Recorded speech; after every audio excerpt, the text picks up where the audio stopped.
Ladies and gents, Area 51, let's get it!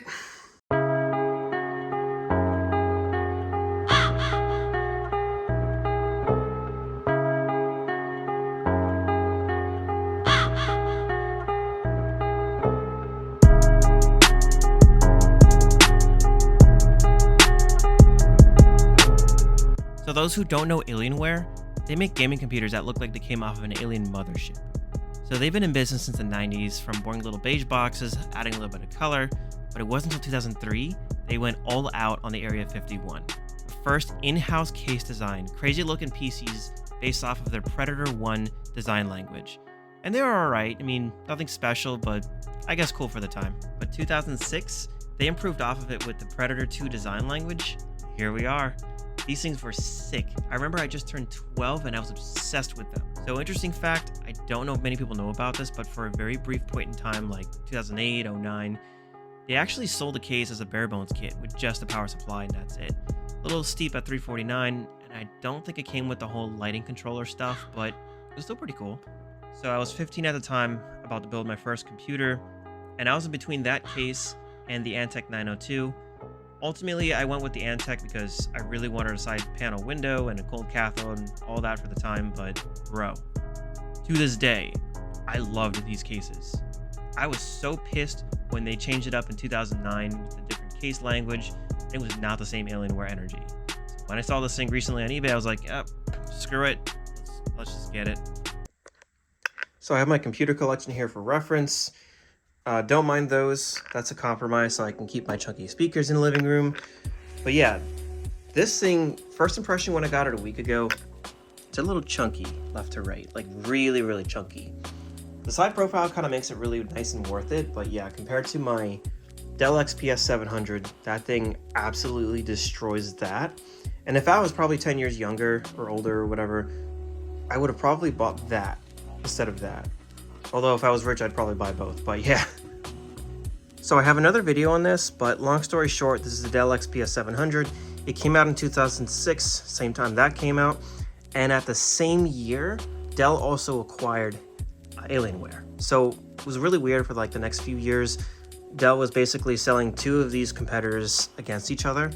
And I think really what happened was that Dell probably spent a lot of money on R&D on this thing, that they kind of want to recoup some of that money for a few more years. But I'm going to be honest with you. Like I said, the build quality on this thing was far superior. But yeah, my friends call it the rocket ship. But end of this video, I'm going to explain my plans for everything. So first impression about a week ago, this was not what I expected like 15 years ago when I saw this online. So yeah, I thought that was going to be metal. It's not metal.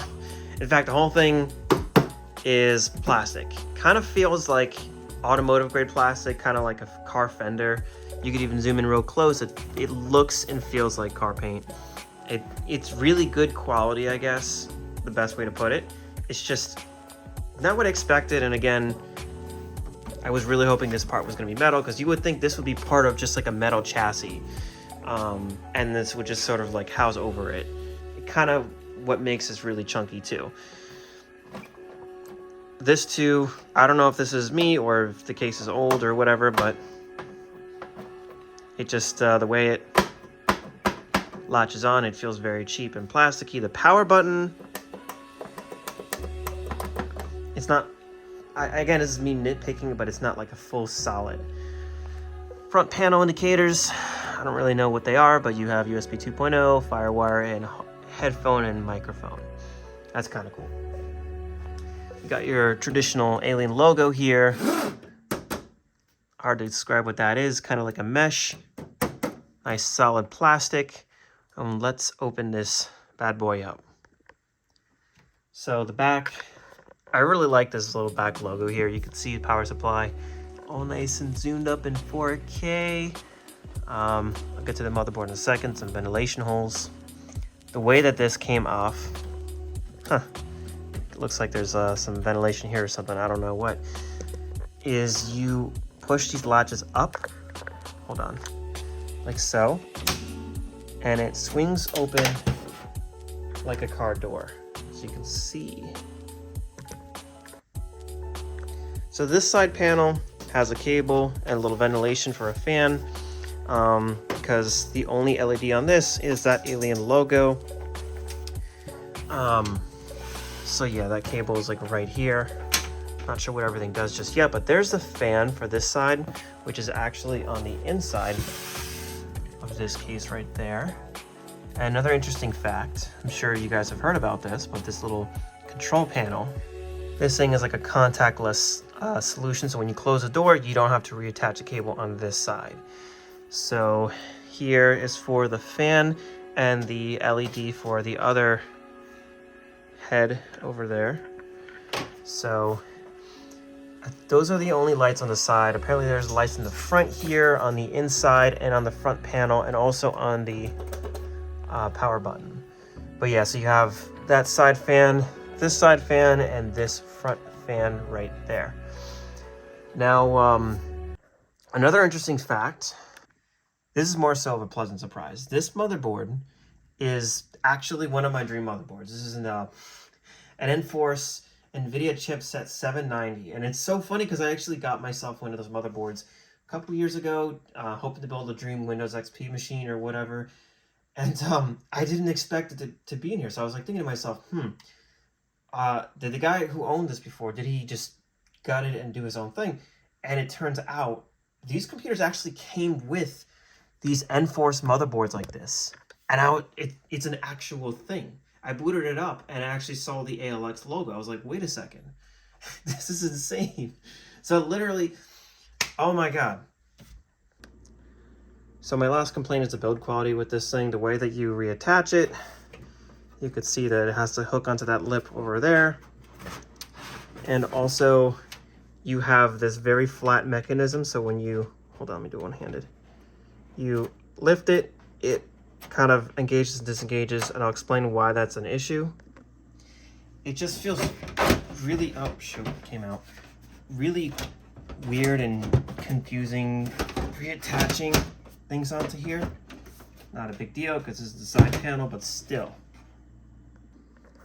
So you can't just push this in and expect it to close. You have to push pressure against it, lift the latch, and then shove that down. It's really weird because on the Dell XPS, you literally align it. I know this is not as cumbersome also, but ooh, a lot of things moving around. Watch.